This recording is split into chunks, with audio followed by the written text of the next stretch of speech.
I'd feel remiss if I didn't tell a little bit of a weather joke. Being here reminds me of a story about a young minister who all his life, all he ever wanted to do was preach the gospel. So you can imagine his excitement as he went to seminary and graduated. When he graduated, he was assigned his first church, which just so happened to be in a very rural area in the middle of the country. So the first Sunday for his first sermon is getting close, and he's got butterflies in his stomach. He's going over his sermon again and again and again. Sunday morning arrives, he gets up early, has a good breakfast, heads over to the church to unlock it, and he goes back to his office, practices his sermon again, and he looks at his watch and he realizes it's time for the service to begin and nobody has shown up. Well, at that very moment, here comes the back door opening up. There's an old farmer, fresh from the field, still in his overalls, who proceeds to come and sit on the very back pew.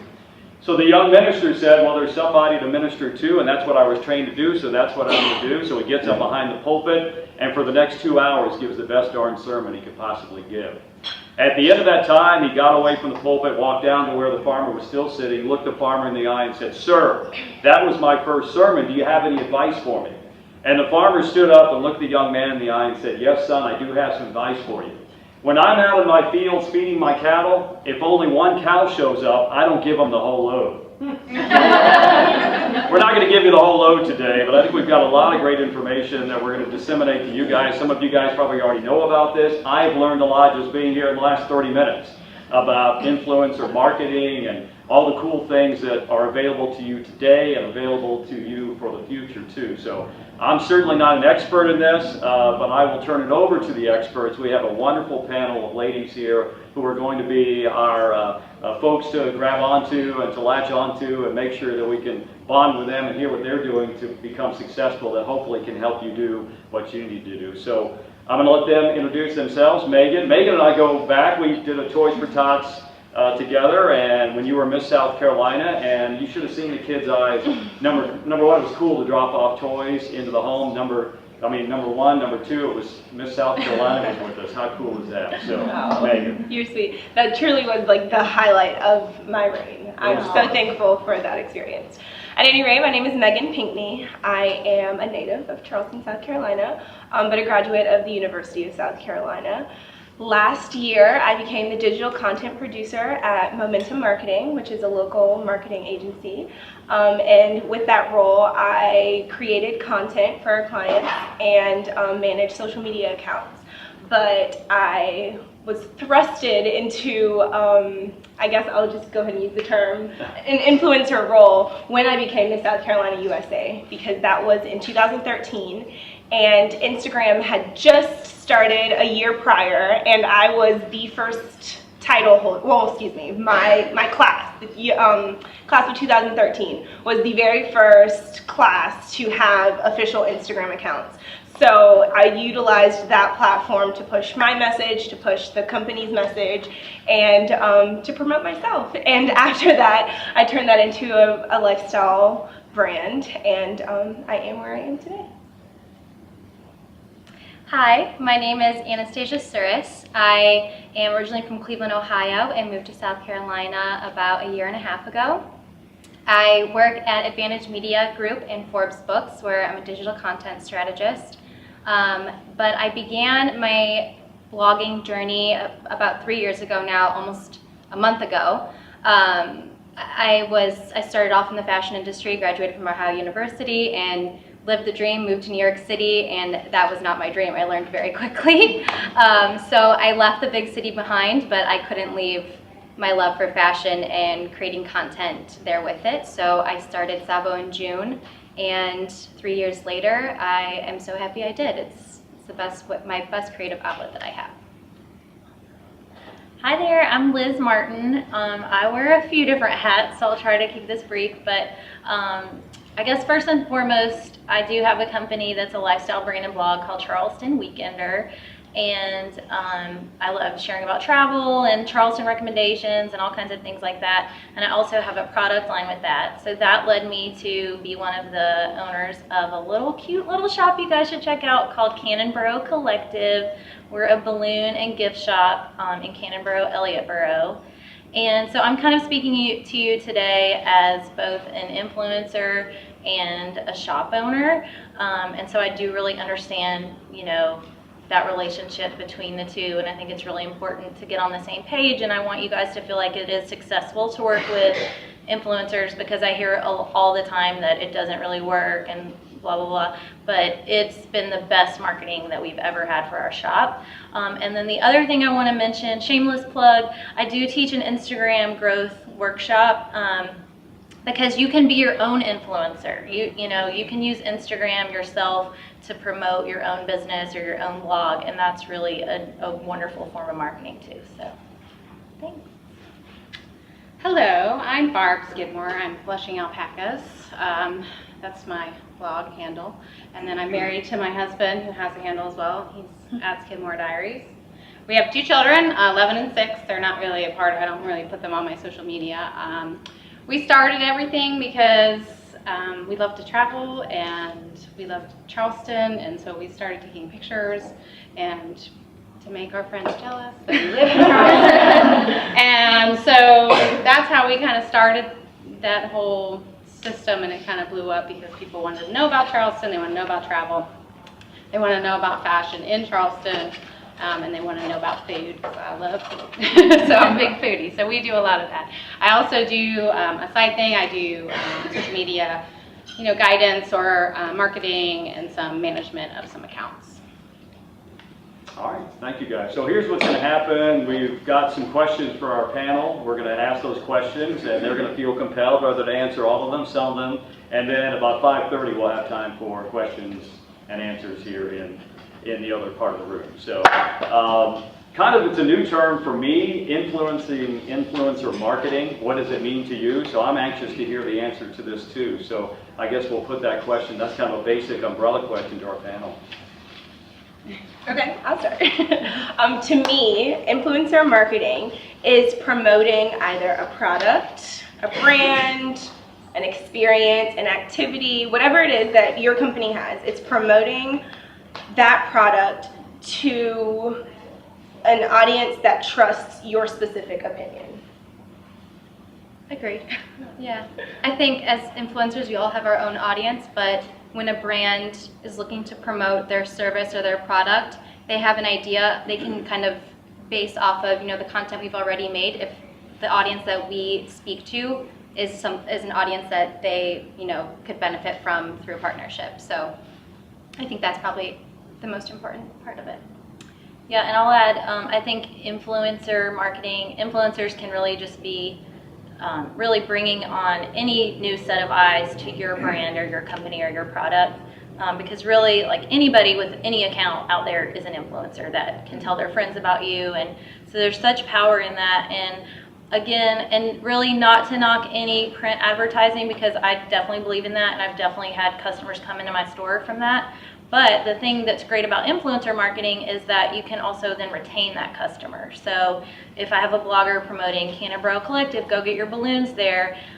If I have a fun and colorful account and they stick around on my account, then it's much more valuable to me than this magazine article brought somebody in one time to buy this oyster necklace, and then I may never see them again. So I think it's a really, really valuable form of marketing that people haven't fully grasped yet, but it's gonna do good things. I look at it more like, well, exactly what they said, but just think of it in simple terms. We have a billboard that you can blast your information to. So I have 30,000 followers that I can blast your information to. She has 20,000 followers that you can blast your information to, but it has to be that brand specific. So think of it kind of like that. We have billboards just like you have a magazine or something like that. And perfect, I'll lead into the next question. What type of content do you typically post on social media? What's important, what's not, and how much do you do of each one? You mentioned it's a billboard, so here's your opportunity. Well, it is a billboard. For me, you know, it's different for all of us. That's why it's kind of cool to kind of figure out which brand fits with which company. So for me, I don't personally do the photographer taking the pictures of me. I do my husband taking the pictures of me, or I take pictures of him, mostly because it's cheaper for me. But I do things that I love. So I do travel. So if somebody is willing to say, hey, I want to sponsor you because you're going to Iceland, I want you to bring my bag, and I like the bag, then I take the bag and we work out the arrangement that way. So that's how we kind of do that. But I also do things that I just love. I'm not sponsored on every post. I would never be sponsored on every post, because then you wouldn't believe that I actually liked everything that I do enjoy. So I have lots of food stuff that is clearly not sponsored. And that's kind of how I do my page. So I guess I'm a lifestyle blogger, and my whole thing is I want every day to feel more like the weekend. So that's what Charleston Weekender is all about. And with that, again, yeah, I'm the same. I kind of just share things that I love. I love letting people be a tourist in their own town of Charleston, or when people come to visit, I like to give recommendations about where to go and what to do.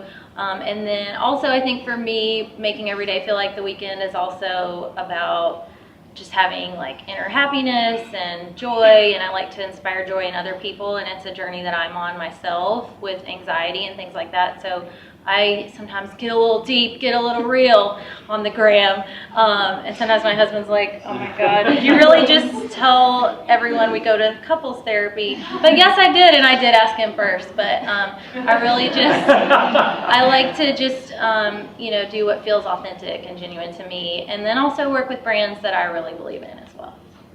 I couldn't agree more with that. I think my page and the space I created for myself is very much just managing through the time of life that I'm in and just being real about it. And it's very easy to create a facade on Instagram and create this perfectly beautiful shot and curated story. But while I do appreciate that, and I will take the time to create that myself, I really show my personality, the things that I'm doing. I'm in sweatpants 90% of the time on my Instagram stories, and then you go to my feed and it's it's what I want to create. So exactly. It's just very real content, things that people can relate to. I have a focus on fashion, and that's evolved into a monthly trend book that I create for my subscribers, where I take pieces from well-named brands and smaller brands, and I style them, and they're all shoppable and linkable, and it's become kind of my bread and butter of what my blog is now, rather than just here's my outfit and me smiling. And I wanted it to evolve into more, so I'm happy I've kind of taken over that new role.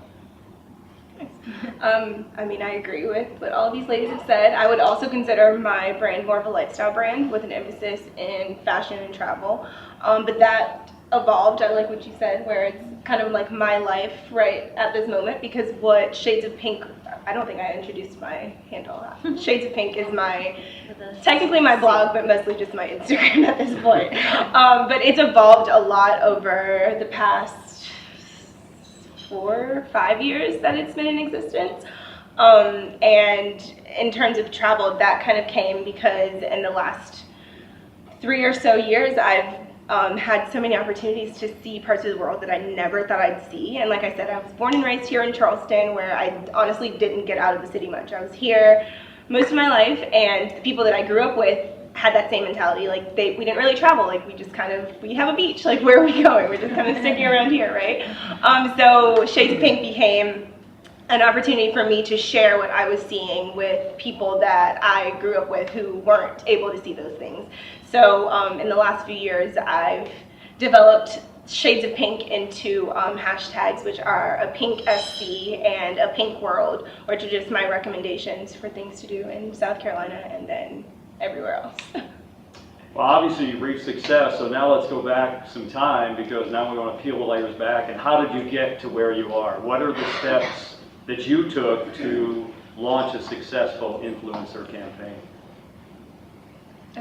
So you're talking about a campaign, or yes. Like how does a brand launch a How do you get it all successful? started? How do you get started? For those, anybody So looking how to would start one? like a business?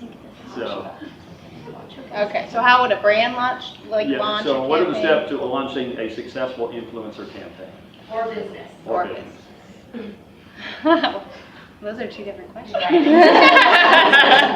go. I think if you have a message to say, or you really want to narrow down on your niche, so find what really makes you stand out as a business or a person, and kind of take that and stay consistent with it. I think can say probably for all of us that we've been consistent with what we've done and, you know, kind of relaying the same message. It doesn't have to be hyper focused on one thing. You know, maybe you have a few things that make up what you are, but really focus in on what you want to talk about, and then just, I hate to say authenticity because I feel like this is a word that's just been like hammered into all of our heads, but it's the truest thing. Just find your voice, you know, stick with it, and people will appreciate it and they will come your way. And there's no, you know, secret formula or recipe to success. It's really just being who you are and sticking with it. And I'll add, if we're talking about how to create a successful campaign with influencers, if you're a brand, I think that's how I interpreted the question when we got the questions before. So I'll just add that I think one of the main things to do first is know, as the brand or the location or the restaurant or whoever you are, know what your main goal is. So if your goal is sales and you want to sell a product, then maybe your best route would be to do an Instagram story with an influencer that can swipe up and it links back to your website. But maybe you're a restaurant or a storefront and that linking to your website isn't as important, so maybe you care about reaching the masses or just brand awareness. So I think step one of any Instagram campaign is to know what your goals are as the brand. And who matches you. Yes. Which influencer would be the best? Influencers, maybe. Right, like you do food and stuff, and these girls are more fashion, so if you have a clothing store, you probably want to call them. But if you have a restaurant, call Bart. I'll eat and pretty close. You do look really cute.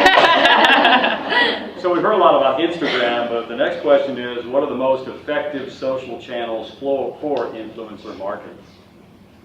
It's Instagram, and then there's Facebook still, Okay. and then some people use Twitter, but that's more of a news outlet, I would say. So, you know, I live in Mount Pleasant. I follow Mount Pleasant Police Department on Twitter. Good choice. They're the fastest ones telling me what's going on, you know, but are they an influencer? When it comes to Kinda. traffic, maybe. Yeah, so, Yeah. but not necessarily they're going to sell anything. They're like just alerting you to something. So that's how I feel like Twitter is at this point in time. And then there's Snapchat. And also YouTube. YouTube's huge. YouTube's good. But I think that the industry's ready for another Oh no. platform. I think Do that there's, tell, what's no, I next? don't know. I don't know. I'm not creating one, I promise. But I think that the industry is ready for one. I mean, we live in a time where like things move so quickly and life just has been moving at like such a rapid pace for so long, and Instagram has kind of like held this top position now for about 5 years, and I think that people are itching to discover something new, to not have to worry about Instagram's algorithm, to not have to understand that, and to almost in a way start over, especially influencers who maybe didn't start 6 years ago or 4 years ago or even 2 years ago, influencers who are really now saying like, oh, I've seen these women do it and I can do that too, but Instagram's not going to allow them to propel to the forefront as easily as they could have a couple years ago. So I think that everyone's ready for something new. One thing to add is just know your customer demographic, and then your most successful platform is where they live. So I had a friend with gift boxes, like curated, high-end, beautiful gift boxes. They're not necessarily what me in my 30s or people in their 20s might really be willing to shell out $150 for a new welcome baby gift. But that customer might live on Facebook because Facebook is a little bit of an older crowd with more expendable income. So I think just like knowing your customer is the main way to be successful with influencer marketing. There's a lot of trial and error in the beginning, I would say. You know, testing the different platforms, testing the different markets, seeing what sticks, and then go from there. It's a shot in the dark until you've really figured it out, and then once you do, you know, you can just kind of grow, get creative, and pull your resources that way. Well, I was just say, if you are a brand looking to work with an influencer, then one of the things that I would personally do is take in account that influencer's audience. Like scroll through their likes, scroll through their comments, what kind of engagement are they getting, and is that something that is going to benefit your brand? Because I know just from working on the opposite end, there are tons of influencers that like I would love to work with brands that I operate with. However, and just because like I enjoy looking at their feed, I enjoy the content that they create, and I want to be a part of that. But just because I appreciate their work and their art, it doesn't necessarily mean it's a fit for these brands. And I think that especially if you are the owner of your brand, then it's hard to separate that because it's what you like and what excites you, but it might not necessarily be what excites your audience. So just keeping that in mind. Well, here's a good question because I think we've kind of touched on it. What is your most and least successful campaign? Or it sounds like you got to stay in your lane. In other words, you've got to pick something and stick with it. Do you guys have any thoughts on that? My least successful was my first one. So my most one is probably my last one. So you learn every time you do one. Yeah. So you have to know what you like. I turn down things if I don't think that they fit me because it just doesn't work. It won't work for them. It won't work for me. And then they say I didn't do it. And and so you got to know your brand. And if you know the person that will do it for you, or you have somebody that matches you, it is successful. But you have to make sure that you know it. So when I first started, oh yeah, of course, yes, Give me the things. yes. And then now I'm like, no, I will not do that. So. I'll answer as shop owner Liz for a second. So with our shop, our most successful campaign was actually even just working with a Southern Charmer. I'll let them remain nameless, but a Southern Charmer did even just an Insta story where we did a balloon trade, and that got us like 200 followers just from one Instagram story. And then our least successful is with another Southern Charmer who... You might as well go ahead and name them. No, I cannot. Southern ladies don't tell. But the other one basically just asked us for free balloons and then never did any coverage about it, never posted about it at all. So lesson learned for that as a brand, you really have to, even if it's just trade and no money's being exchanged, you really want to set expectations from the beginning. Never assume that you're giving an influencer something and they're just going to do a blog post for you. A lot of people, I think, like, expect me to come write a blog when they invite me in to do something where they're giving me champagne, and I'm like, thank you so much for the champagne, but I don't have 4 hours to devote to that glass of champagne. I'd really rather pay for it. So I think I've taken the onus on myself as a blogger and also as a business owner. I always make sure, okay, thank you for this invite, what do you want me to do in return? So really spelling those things out on paper is a great idea. I was going to piggyback off that. My least successful campaign was one where the guidelines were actually there, but the communication wasn't. And a lot of time things are done through email. And I knew right off the bat when I was getting, 5 to 7 days or even longer response time that this was not going to end well. And I'm still waiting to hear back from a Black Friday campaign that was supposed to be wrapped up before Christmas time. And I mean, I had done my part, created my content, put it up, did the swipe up links with things that were specific to them. So we have affiliate links, and there's so many tools that influencers are able to use, which is a great way for us to keep our business going. And we make peanuts compared to what businesses make in sales. So not even being able to utilize affiliate links opportunities and using the brand sales and then still not hearing back. And the communication is what I'm trying to get at, is really important, and laying out the expectations. So, have those dates on there, have what you want, and whether it's through email or you get on the phone and you chat with them and say, this is our idea, what are your thoughts? And leading into my most successful campaign is one where we created a strong relationship right off the bat. I mean, I, as an influencer, showed personality, not just something that I expected from them.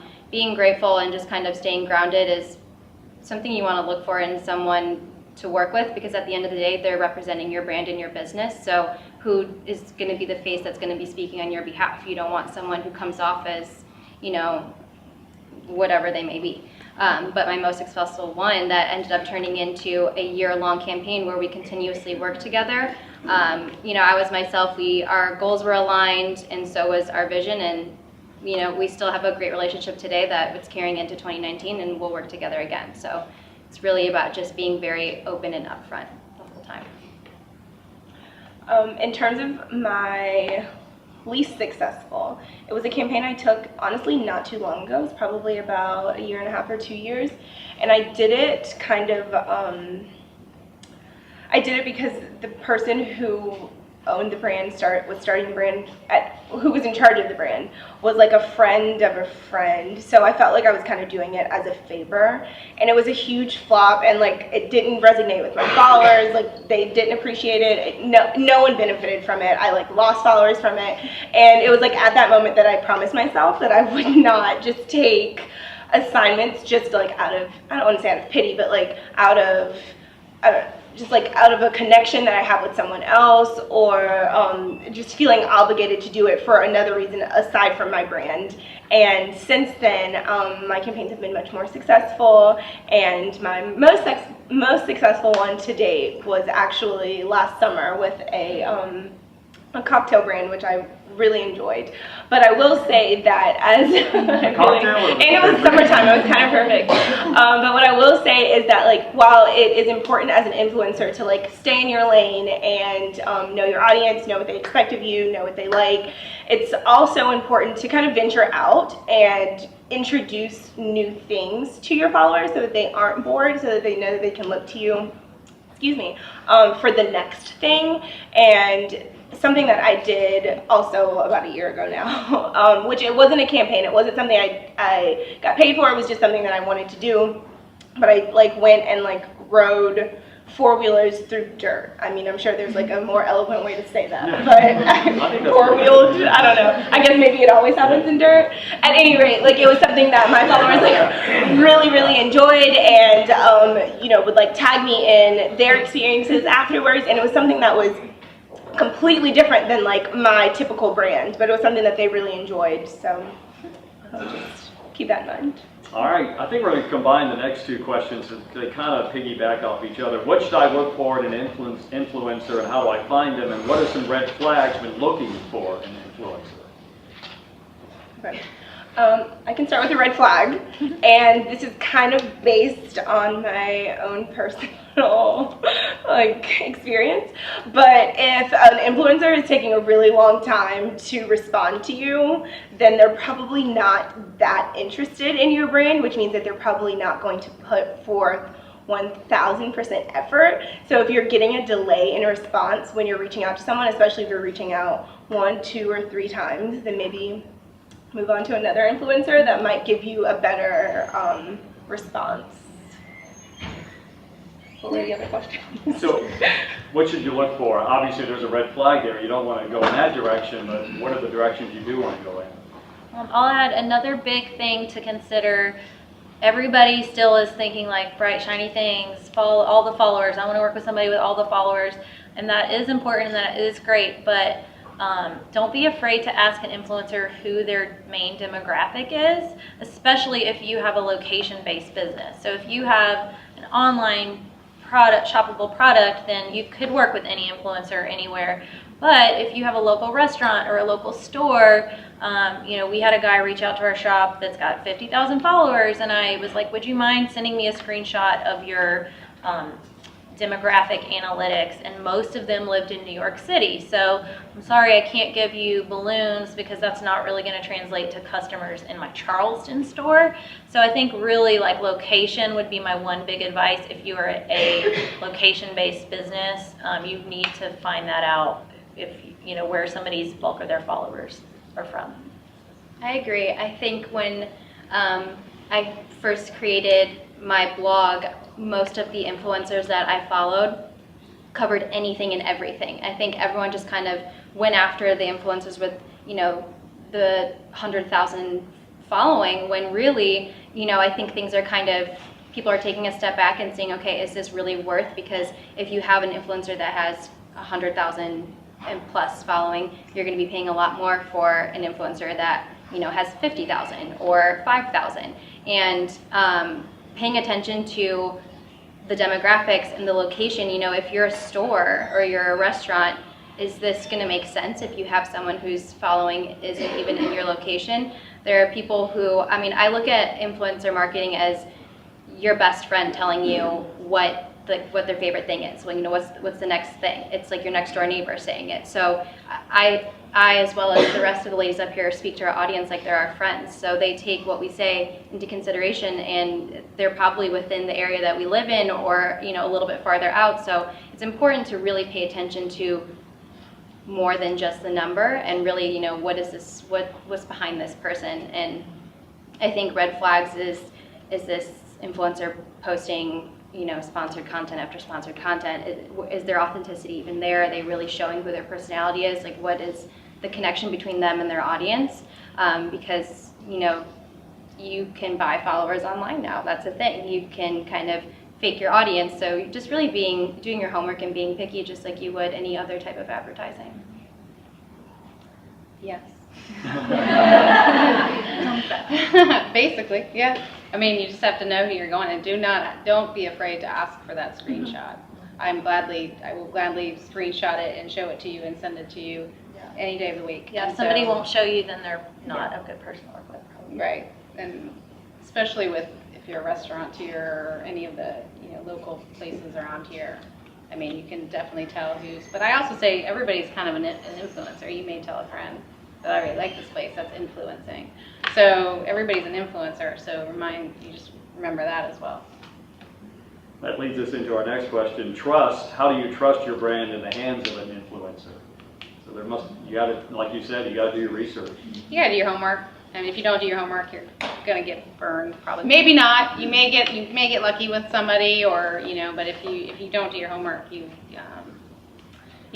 influencers will put it up, and then if you don't have a contract, they can take it right down. Mm-hmm. And so they fulfilled it. They showed it to you, but now it's gone and it's disappeared from the page, and so now this carryover has been lost.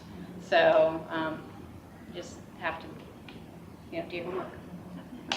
Yeah, you have to, again, just set expectations from the get-go, put it out there, this is exactly what I want in writing, make it really clear, really easy for them, and then, hopefully they'll follow through with it. They have to if it's in writing and you have a contract, so. Yeah, having that contract I think is the most important thing, and just laying out the expectations of what each person in the contract will be getting and receiving, and, from there, that's just how it is now. I think before it used to just be, will you do this? I'll send you this. And then, a lot of times we'll get sent things and there's nothing behind it. I didn't ask for this item. I don't like it. I'm not going to use it, And it's no harm against the brand or anything, but sometimes then I'll get the follow-up of, when are you posting? And it's like, well, that doesn't work like that. I'm not just your free media. You have to work with me too, and there has to be a benefit for me in this as well. So that communication is definitely key. And just going back to knowing your audience and knowing your influencer's audience, and I think that if you combine those things and then also take a look at their past work, look at other campaigns that they've done to see what content they've created for other businesses, then you should be able to use your best judgment to decide if that person would be right for your brand. And that takes us to the next question: how do influencers bring value to your business? Because the bottom line is we all want to, take advantage of this. We've all got to prosper. Well, I'm a nerd, so I write everything down, and so then I can prove it to people. Yeah. So, so I say this is how much you're going to get out of this if I were to post it. This is about average. I can't give you the numbers. I'll say this is how much you can expect. It may go a little up here, a little down here, but that's where we roll in that area. So I track everything. I track everything, not just for me, but I track it for a lot of people. So because I want to know, like, you know the competition. well, not just competition, but like I need to know, like, if I'm working with somebody and we're doing a giveaway, like I need to know how they perform on it, like, because if I'm going in with them, there's got to be, you got to know who your audience is. So I track mine. So, and I'm super nerdy about it, but that must be from my speech days. I used to be a speech language pathologist. I still kind of am. We're still speaking. I still have my Me too. I wasn't sure if I should or no, but it did. Okay, sorry, the benefit of working with an influencer? That's the question? Bringing value. How do we bring value? Yes, okay. So much value, Rob. So one of the things, obviously we can bring you more sales. But really, I think the main benefit can also be just exposure and brand awareness, and that might feel like it's not a successful influencer campaign if you didn't get the sales, but really, I think likes aren't really reflective of your reach at times. So sometimes I might get 300 or 400 likes on my picture, but maybe that reached 7,000 or 8,000 people. So 7,000 or 8,000 people may have just seen and heard about you that never knew about you before. So I really do think you don't sleep on exposure. It's pretty fun. And then the other thing is, if your sales are your goal, influencers are going to bring you sales more likely if it's a sale. So I would really recommend doing some kind of discount code or something like that if you're trying to sell a product, so you can really gauge your ROI if that's what your goal is. I think also, just like I said earlier, it's like we're talking to our friends. So there's already that built-in trust that you have with your audience and with your following, and it's something, instead of just a model that nobody knows, and they look beautiful and that's great, but there's no story, you don't know anything about these people, and it's much less relatable than if you are working with a brand or an influencer that has 5,000 to 20,000 people, but they know who they are, they trust their opinion, they follow them for their style, it makes sense. That to me is just one step forward to more engaging marketing. And then something I do to make a campaign successful is, even if it's not built into contract to share results, I always share them. So I recently just worked with one where I was promoting a coat, and it's a coat that I still wear every single day. I love it, and it makes sense for me to share it to my feed, and it fits in my everyday life. But once the campaign ended, I track everything just like Barb said. So I could see how many sales came from the links that I shared from that coat, and I was able to share it with them and said, you had 2,000 sales in this one coat, which was awesome. But I was like, okay, so the next time I work with you, I know what I can ask for now in a budget, because that was a free campaign and I gave you 2,000 in sales. So, I mean, showing those numbers, and I think we're just hitting the tip of the iceberg of tools that we can use for influencer marketing, and it's beneficial for both people. I mean, I can see what I sold, but then also it's something that they have as reference too, like, instead of just trusting that hopefully a sale came from this person, we don't know. So that's probably the most successful way, I think, is to really just share what you've done with them. I believe that influencer marketing is just as valuable as traditional marketing. I really believe that the consumer market as a whole has been waiting for this type of marketing. I think for so many decades, advertisements show or offered products to the mass, but the mass didn't always see themselves in those advertisements. And I think that now influencer marketing allows different groups of people to see themselves in different influencers. So I think that alone is a value that, is extremely important. And social media just allowed that to happen. But I think for a long time, consumers had been waiting to get advice on products from people that they connected with personally. You don't have to be a model. Well, you guys are. I'm just a model. You don't have to be a model. Well, we kind of touched on this, but if you guys want to add anything about, how do you track success? You talked about writing things down. You talked about looking at the sales. Is there anything else that would jump out in terms of how you can track and then obviously continue to prosper in your business? I always say to the businesses too, you've got to give it a little bit of time. Sometimes, depending on what you're trying to sell. So if you're selling a hotel stay or like a restaurant or whatever, people aren't going to go and do it right now. Right. Tomorrow. If they want to, like, I still have not been to the establishment. I really want to go, and I have not been. But I want to go, but I have seen it, and I'm like, oh yes. And then when I see it on social media, I'm like, I need to go there. So thinking about those kind of things, it doesn't happen necessarily instantaneously, although it can. With fashion, it probably happens a little faster because there's click rates, and I have to swipe up, and I have the click rates for that too.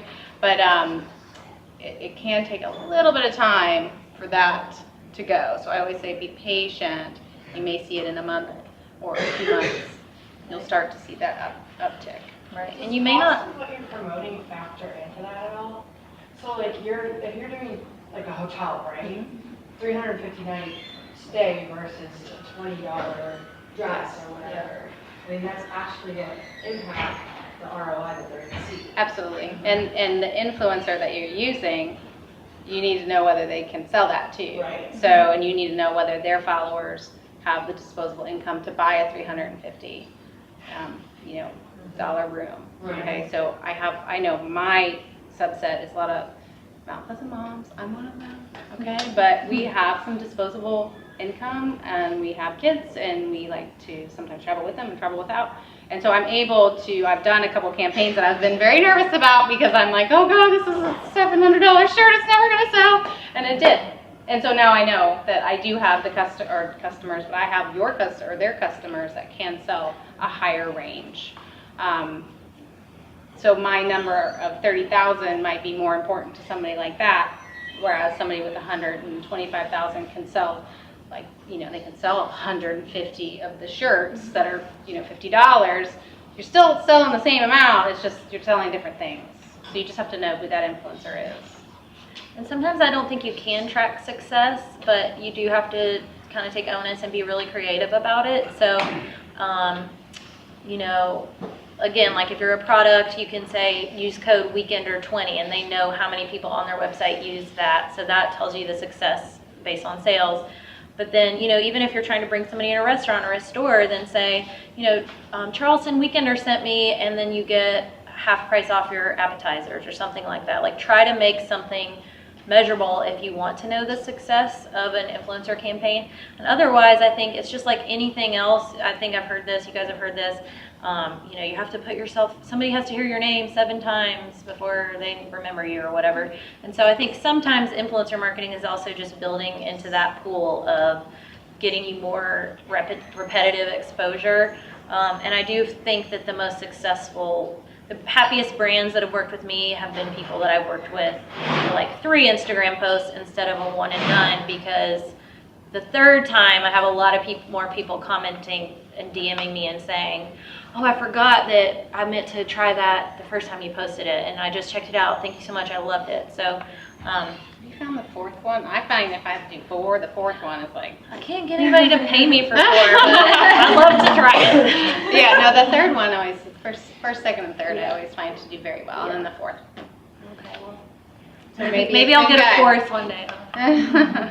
I think, just like they said, you become comfortable when you hear something more than once. A lot of times if an influencer is presenting something, and to your point also, if an influencer is presenting something brand new to their audience that is worth much more than, a $50 shirt, people are going to be hesitant. They don't know, like, is she getting paid, X amount of dollars just to promote this once, and that's it. So the trust isn't really built yet, but I know the most successful campaigns I have are ones that right off the bat, we know we're going to be working together for, multiple posts or multiple months, and people start to associate me with the brand that I'm talking about, and it's one that genuinely I enjoy. So it's just like the perfect marriage of the two, where it is really hard to gauge success off of one post one time with a brand no one's ever heard of, or your audience hasn't heard of yet from you.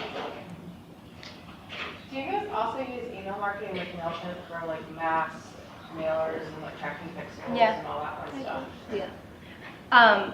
I think a tool that is important for influencers too is we rely on a platform that we don't own. So we rely on Instagram for our business or our, audience, where kind of building an email list is a good, safe haven to have, and place where, God forbid something happens to Instagram one day, you're following that has engaged with you enough to then go add to your email list, is they've entrusted in you. So they appreciate what you want to do and they want to hear from you. So I think that's like a really important tool to use. Sometimes I'll get more sales from, I'll be honest, my newsletter, I'm not thrilled with it, but it's got like around 1,000 followers compared to 20,000 Instagram followers.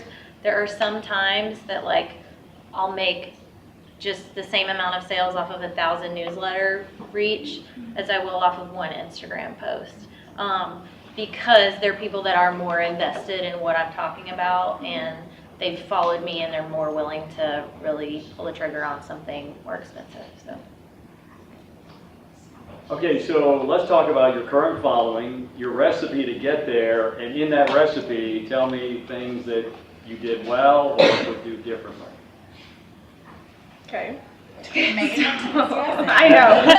My story is a tad different.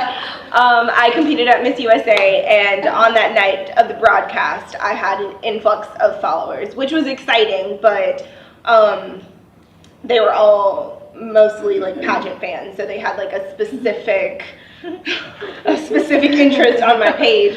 And at that point, I mean, my reign ended a few months later, so I was only going to have their attention for a few months until I kind of sat down. It's funny, I was just giving someone details of the story yesterday. In 2014, it snowed in Columbia, which never happens, as I'm sure you guys all know, and everything was shut down for like days, and I had cabin fever, which I'd never had before. I'd never experienced it, and my roommate at the time was like not home, and I was literally in my house for like 4 days by myself, so bored, like nothing to do. And that was when my first blog, which was Leopard Print and Lemonade, which is so funny to think about, that was the day, like that was how it was born. I had given up my title 2 months before, and I had a following not nearly as high as it is now, but it was much higher than it had been before Miss USA, and I didn't know what to do with it. I mean, like, these people, they weren't engaging with me, they were just there, so I didn't know what to do, and that was how my blog was established. And answering your question in terms of like what I do differently, I had people telling me before I competed at Miss USA, I think even before I won Miss South Carolina, that I should start a blog. And I had this idea of what a blogger was, and in 2012 a blogger was someone who lived in New York City, who had tons of designer clothes and designer bags, and I was like, I am not a blogger. That was before I did any of those things. And I don't know, I waited so long for it to be perfect, for it to be right, and in that weekend, out of like pure boredom, I started this thing that however many years later, I'm still pushing forward. So if I could do anything differently, it would just be to have started earlier and to perfect it through doing instead of waiting for it to be perfect to start. I'm just glad weather got into your story. Thank you. That's the snow that started it all. She watched you, Yeah, she and was, you yeah. inspired her. I couldn't agree more with Megan. My number one regret is not starting sooner, because working in fashion fashion was my passion. It's silly, but it was like, that's what I went to school for. My whole life I knew I wanted to be in the fashion industry, but I wasn't dripped in designer clothing or living in New York City. I hated New York City, so I kind of felt like my world was turned upside down. For the longest time I thought that's the way my life was going to go, but bloggers were being introduced and they started to pop up more and more, and I resonated with them so much because I loved putting outfits together, giving people advice, meeting with them one-on-one through just texting or something. And we weren't really friends outside of, school or work at the time, but I just thought, maybe I can do this my own way, and it started to become a little bit more popular, and so I threw myself in the mix, and I think 100% I regret not starting it, the 2 years earlier that the idea popped in my head, because my blog from that day, when I was waiting for it to be so perfect and to launch it, is nowhere near what it is now. So what's the point of waiting all those years when it's not going to be that exact thing? Yeah, that's a great point. I would say my regret would be not starting my blog sooner, but probably not paying attention to like email marketing sooner. Just not having all my eggs in one basket, because Instagram is so much effort and energy that I took to grow my Instagram. So I wish I had dispersed that energy amongst other platforms, mainly email marketing. And then as far as a recipe for how I got to 20,000 followers, you know I can't just tell you that, Rob. Sure you can. But I did. That's why I've always gone to. I went to things like this when I was first getting started. Like, how do I get these followers? What do I do? If I ever figure, I'll go to these things. I feel like these bloggers never tell me all their secrets. This really makes me mad. I was like, if I ever figure it all out, I'm gonna tell everybody. So I put all of my tips and tricks. I don't hold anything back in a 2-hour workshop. So it would take 2 hours to tell you all the secrets. But I will say the most important thing in my workshops that I talk about is I think the quality of your imagery with content is so important. You can't take pictures that look like they're taken in a dark dungeon where everybody has red eyes because there was flash. If you are a professional, if you're a business person, your imagery really needs to look professional, but you can fake it with editing. So even just spend some time and learn how to edit your own photos with apps. Even in the Instagram app, you can edit. No filters, but like manually editing your pictures makes such a difference. And that's the feedback I hear the most is, I love your pictures, they're bright and colorful. And I think that's what really helps you be most successful on Instagram, is to put out really great content. Well, it happened on a bright sunny day. Love that. I'm glad I didn't start early because I have kids and I would have been a train wreck. And so I finally, when I got to the point where my kids were settled and doing their thing, I, again, kind of started to make my friends jealous. I live in Charleston. I started taking pictures, started going to all the places. That's kind of how I got started. That was like my recipe. And then people started from here, started asking, because I had just moved here 5 years ago, started asking me where to go. And I'm like, aren't you from here? Shouldn't you know? I'm like, you live here, right? But they just didn't go out. They didn't do. And so I started filtering it into this channel.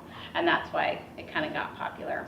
And then also my biggest regret would be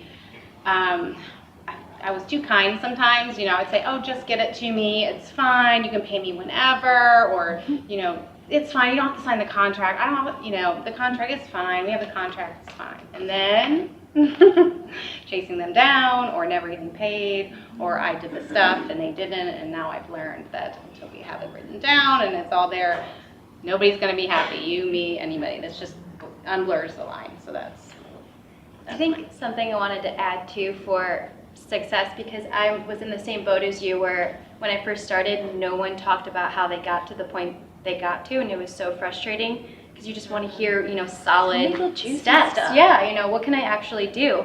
But I think that the best thing I ever did was just reach out to people, and people who inspired me, and they didn't even necessarily have to be bloggers. They could just be people who have, you know, really found a good way to create their voice on social media, and I would just message them or DM them and just say, I really appreciate your page, I'm really inspired by it, and was just really raw with them, and just ask, you know, this was when I was living back home, you know, do you want to grab a cup of coffee? This was like years and years ago, and so like by third degree I kind of knew them, but people are more than happy to talk about their success and their journey too, and they're usually always flattered if you appreciate that and you come to them with it. So not being afraid to step out of your comfort zone and really give someone a pat on the back and say, this is awesome, how did you do it? People will be more willing to give you advice than you think. And also piggybacking off of that really quickly, very rarely do people like stumble into success. So if influencer marketing is something that you want to be successful at, if being an influencer is something that you want to be successul at, and I'm sure all of these women will agree with me, then you have to study it. You have to read about it, you have to watch videos about it, you have to listen to podcasts about it, you have to watch, put in the work. You have to watch other people who are doing it well, the same way that a basketball player has to practice being a basketball player. So, yep. I was going to check my Instagram followers, but I feel very inadequate at that. I think I had 3,000. But what are you at on Twitter? I don't know. Size doesn't matter. It's not the only thing. It really isn't the main thing. But we have one more question, and this is probably what everybody wants to know, and Maggie kind of alluded to it, maybe not knowing exactly what's out there, but there's going to be a future, there's going to be something new. What is the future of influencer, the marketing, and what does it look like to you guys? What do you see in the future? I see influencer marketing continuing. I think it's just now starting to pick up, honestly. Whether it be Instagram or YouTube or whatever channel it is, like people trust people that are just kind of like them. So I think influencer marketing will continue. And they've just as we do our homework, there's been some news saying how much money their companies are pumping into it because it is working. And if you have the numbers to prove it, you know, it's easy to kind of say this is how you will succeed in this avenue. Yeah, I think I read maybe like in 2018, the amount of companies working with influencers doubled or almost doubled or something like that. And so I definitely don't think we're at the height of Instagram or influencer marketing. I really do think it's going to continue to grow. But the thing that I keep hearing over and over from other people, you know, that have tried it and thought it's not successful, I think it's just this new area. Even people who are just recently graduating from college didn't have the information, the current information about like today, what's happening. So I think it's just such a new field that there's so many question marks, and it's such a little like, well, let's dip our toes in. I don't know, is it gonna work? I don't know. Like, you still are more willing to spend $500 on a magazine ad than you are with an influencer, and I really think that's going to change. I hope it changes because I see it being so successful for my store, and I want brands to see the value in what I'm able to do on my platform too. Yeah. I agree. I wish I had a crystal ball to say, you know, like this is coming next, this is the next Instagram, but we're all going to get hit at the same time that everybody else will. I mean, there's no way of really knowing what the next biggest thing is, but I think people showing their personalities in more raw and real content, I think that will definitely continue because I think we all appreciate it and we get to know the person that is selling something to us, and it's not just flipping through the pages of a magazine. It's, you know, why do you love it? What did it make your pimple go away? I mean, I want to try that now. So you just sharing more topics that, you know, weren't talked about before, I think that will become almost the norm. I have two things that I see happening in the future for influencer marketing. One, Liz already alluded to, which is the micro-influencer, the rise of the micro-influencer. There have been several articles about how brands are now not wanting to work with Kim Kardashian? With influencers that have like over 100K for many reasons. One, location. Two, their sponsored posts are much more expensive, and their audience is a little more saturated. So they're looking for influencers between that like sweet spot, which is like, I think 30 to 75 is what they're saying is that like sweet spot for a micro influencer. So I think that's where brands are going to go towards instead of these larger influencers. And I think that the reason between that like 35 to 75 is because that's about what like sports arenas hold. So it's like an advertisement for like inside a football game. Like, how much would you spend to advertise instead of William Price? Well, that 88,000 people are now here instead. So that's one thing. And then the second thing, which I don't know how far they are into this or if it will actually be, but I've heard rumors that the same way that boutiques have shoppable Instagrams where they have a photo, you can click it and it'll take you from Instagram directly to that specific item, that they're hoping to do that with influencers as well, for influencers to have shoppable Instagram. I've got friends on Instagram, they do have a table, it's just a matter of time, so. Sweet. Well, there you go. Insights here at Charleston A&M. Tell us more. We'll put you up. All right, well, it's, what a great presentation.